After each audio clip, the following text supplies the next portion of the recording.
semuanya, jadi kita akan lanjut ke dalam bukti transaksi nomor 2. Nah, di bukti transaksi nomor 2, kita tahu nih bahwa kop suratnya adalah PT kita. Berarti kan kita yang mengeluarkan faktur tersebut. Nah, kalau di sini adalah kita yang mengeluarkan, itu artinya ini adalah faktur penjualan. Ini nih catatan. Faktur penjualan. Tetapi teman-teman, kalau misalnya kop surat yang ada di atas ini adalah nama PT orang lain, misalnya adalah PT kelas 1 3 APA. Nah, maka ini disebut dengan faktur pembelian. Karena kenapa? Itu dibuat oleh PT orang lain dan kita hanya menerimanya saja. Jadi udah tahu kan perbedaan dari faktur penjualan dan faktur pembelian. Oke, sekarang kita analisis kira-kira ini masuk ke dalam jurnal khusus yang mana ya? Teman-teman, tadi udah dibilang kalau ini kop suratnya adalah nama PT kita dan ini tulisannya faktur, maka ini disebut dengan faktur penjualan. Nah, sekarang kita lihat, apakah penjualan ini dilakukan secara tunai atau justru dilakukan secara kredit? Kita lihat ya teman-teman. Di sini ada tulisan termin 2/10 N/30 dan dikenakan denda 1% kalau lewat dari 30 hari. Kalau misalnya ada termin atau ada syarat pembayaran, itu artinya penjualan atau transaksi ini dilakukan secara kredit.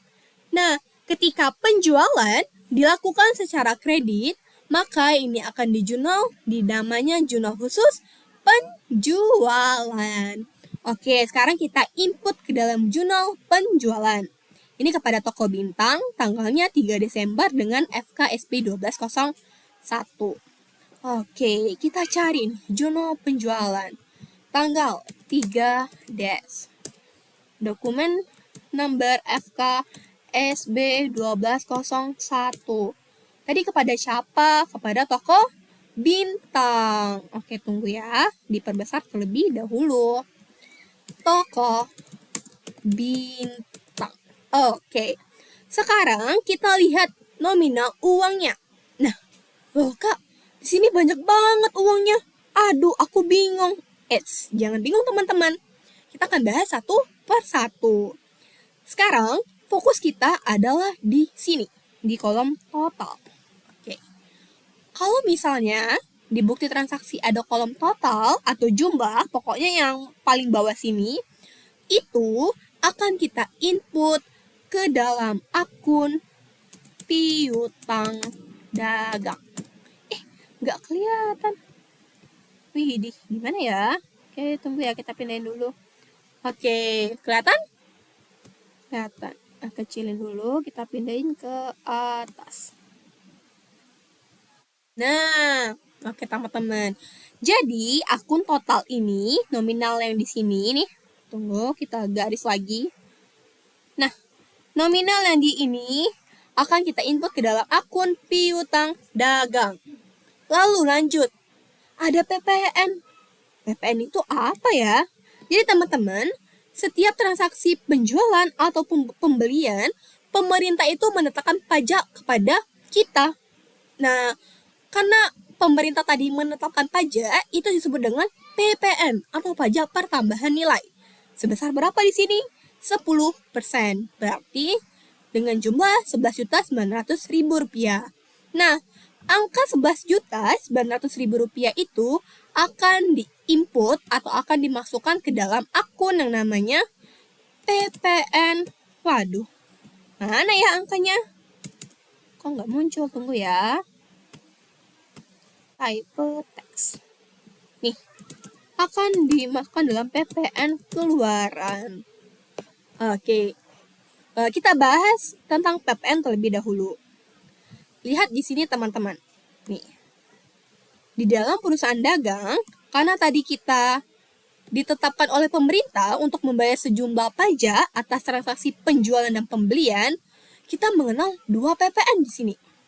Satu, ada yang namanya PPN masukan. Dan ada yang namanya PPN keluaran. Lalu, apa sih perbedaan dari kedua PPN tersebut? Oke, tunggu ya. Kita kasih tanda terlebih dahulu. Oke, merah aja, biar menyala abangku. Nih, udah kan? Oke, nah PPN masukan ini muncul ketika transaksi tersebut adalah transaksi pembelian. Barulah ketika ada PPN, dia namanya PPN masukan. Kok bisa sih, Kak?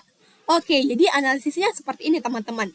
Waktu kita membelikan, artinya kita menerima atau barang itu masuk ke dalam perusahaan kita. Betul kan? Nah, ingat aja, kalau barang itu masuk ke dalam perusahaan kita, maka PPN yang akan muncul itu adalah PPN masukan. Kenapa PPN masukan? Ya, karena barangnya masuk ke kita. Jadi disebut dengan PPN masukan. Atau bahasa Inggrisnya fed in. Ini dalam bahasa Inggris. Fed in. Oke? Nah, sama seperti PPN keluaran. PPN keluaran muncul ketika transaksinya adalah menjual. Pada saat menjualkan, otomatis barang yang tadi kita simpan itu dikeluarkan dari gudang, bukan? Nah, jadi pajak yang muncul ketika adanya transaksi penjualan itu disebut dengan PPN keluaran. Ya, karena barangnya keluar, ya otomatis PPN-nya pun ikut keluar, yang disebut dengan PPN keluaran. Atau bahasa Inggrisnya fed out. Salah nih. Oke. Fed out. Tadi U-nya kebesaran ya. Oke. Sekarang kita lihat saldo normalnya. Oke. Kalau PPN masukan, itu saldo normalnya di debit. Ingat ya teman-teman. Kalau PPN keluaran, itu saldo normalnya di kredit. Oke, jangan terbalik, oke? Sekarang kita lanjut ke dalam transaksi. Oke. Di sini karena ini adalah faktur penjualan, karena kop suratnya dari perusahaan kita atau PT kita, Sakti Bandung, otomatis karena ini faktur penjualan, PPN ini adalah PPN keluaran. Karena kenapa? Barang itu kan dijual tuh, otomatis barangnya keluar dari gudang perusahaan. Nah, PPN-nya pun PPN keluaran. Karena PPN tadi keluaran, maka letaknya akan di kredit. Oke, lanjut ke sini. Kita gambar dulu nih. Jumlah. Jumlah ini masuk ke dalam akun yang namanya penjualan. Oke. Penjualan. Oh iya, tunggu. Sebelum kita membahas tentang ini, kita harus lihat terlebih dahulu ke dalam kebijakan akuntansinya. Tunggu ya teman-teman. Mana ya? Waduh, semputan dianya. Nah, lihat sini. Di penjualan. Metode adalah metode perpetual. Mana ya? Tunggu. Basis. Kita kecil dulu. Oke teman-teman, jadi sebelum tadi kita menjurnal di jurnal penjualan, kita harus tahu dulu ini dicatat dalam metode apa sih?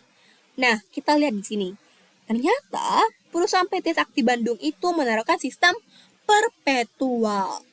Tahu belum nih perbedaan antara sistem perpetual dengan sistem periodik? Kalau nggak tahu, kita bahas sedikit dulu ya. Kalau yang tahu, nggak apa-apa, pintar berarti. Oke, sekarang fokus di sini. Ini adalah perbedaan antara sistem perpetual dan periodik. Waduh, kok terskip? Nah, di sini. Pada saat penjualan, di sistem perpetual, akun yang akan digunakan adalah piutang atau kas bertambah di debit, pada penjualan bertambah di kredit. Nah, jangan lupa, kita pun harus mencatat yang namanya HPP atau harga pokok penjualan. Dengan jurnal HPP di debit pada persediaan barang dagangan di kredit. Nah, kalau sistem periodik, dia nggak ada namanya HPP. Jadi, dia hanya menjurnal dengan piutang atau kas bertambah di debit pada penjualan bertambah di kredit. Oke, paham? Nanti untuk transaksi yang pembelian dan lain sebagainya kita bahas menyesuaikan dengan bukti transaksi. Sekarang kita fokus ke dalam bukti transaksi dokumen nomor 2 tadi. Oke, nih. Karena tadi ini adalah sistem perpetual, Maka, ingat nggak jurnalnya? Kan tadi piutang atau kas bertambah di debit pada penjualan bertambah di kredit. Ini nih. Lalu apalagi yang perlu kita jurnal? HPP sama persediaan barang dagangan. Kak, 300.000 ini kan di jurnal juga. Iya, benar. Waduh, kebesaran nih. Tunggu ya. Kita ganti pakai yang ini. Nah, breakout itu adalah arti dari beban angkut penjualan. Ini akan dijurnal ke dalam namanya akun. Beban angkut penjualan. Nih. Aduh, nggak muat. Gimana ya? Ini aja kali ya. Oke. Kita pindah dulu ke sini. Nih, beban angkut atau penjualan. Nah, teman-teman, kan kalau setiap beban angkut itu kan adalah komponen dari biaya atau komponen dari beban. Otomatis Kak, kalau misalnya dia komponen dari beban, dia bertambah di debit dong. Nah, teman-teman, coba bayangi. Sekarang kita jumlahin ya. Kalau misalnya beban angkut penjualannya di debit sebesar Rp300.000, itu nggak akan balance, teman-teman.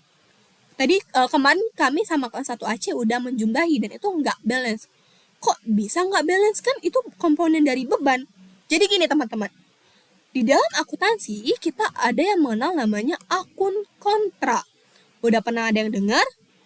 Jadi akun kontra itu adalah akun yang mempunyai letak saldo normal kebalikan dari akun sebenarnya. Contohnya kayak gimana sih? Ini nih contohnya. Peralatan itu kan bagian dari aset, yang dimana saldo normalnya itu di debit. Nah, akumulasi penyusutan peralatan itu pun adalah akun bagian dari aset teman-teman. Tetapi saldo normalnya di kredit. Inilah yang dimaksud dengan akun kontra. Maka, akumulasi penyusutan peralatan disebut dengan akun kontra. Sama seperti beban angkut penjualan tadi. Beban itu kan saldo normalnya di debit. Tapi beban angkut penjualan itu yang meskipun bagian dari beban, dia mempunyai saldo normalnya di kredit. Inilah kenapa beban angkut penjualan merupakan bagian dari akun kontra. Oke teman-teman, paham sampai di sini? Oke, sekarang kita jurnal terlebih dahulu. Ingat ya, nominalnya 131.200.000 untuk piutang dagang. Oke, kita buka ininya dulu.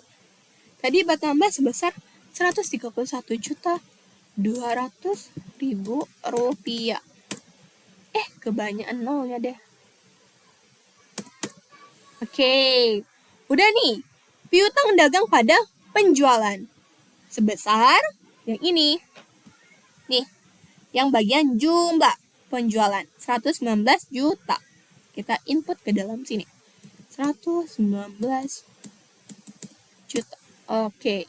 Lalu, tadi kan ada fat out atau pajak keluaran. Kita jurnal di kredit ini nih, di bagian kredit. Sebesar Rp11.900.000. Oke. Apalagi yang perlu dijurnal? Ingat teman-teman, ada beban angkut penjualan. Nih, yang ini. Ingat ya, jangan dijurnal di debit. Karena kenapa? Beban angkut penjualan adalah akun kontra. Beban angkut penjualan. Tunggu. Sebesar Rp300.000. Oke. Sekarang kita kalau mau tahu ini balance atau enggaknya, di debit kan sejumlah ini nih. Waduh salah nih. Nih, di debit kan sejumlah Rp131.200.000 kan teman-teman. Nah, sekarang kita coba apakah ini akan sama dengan yang jumlah di kredit. Kita jumlahin terlebih dahulu. 119 juta ditambah dengan ini ditambah dengan ini. Apakah sama? Sama teman-teman. Nih, berarti ini udah balance. Oke. Tapi ingat teman-teman, karena ini adalah sistem perpetual, kayak kakak tadi udah bilang, maka kita harus mencatat HPP pada persediaan barang dagangan. Nah, untuk mencatat HPP dan persediaan barang dagangan akan kakak bahas di video selanjutnya. See you!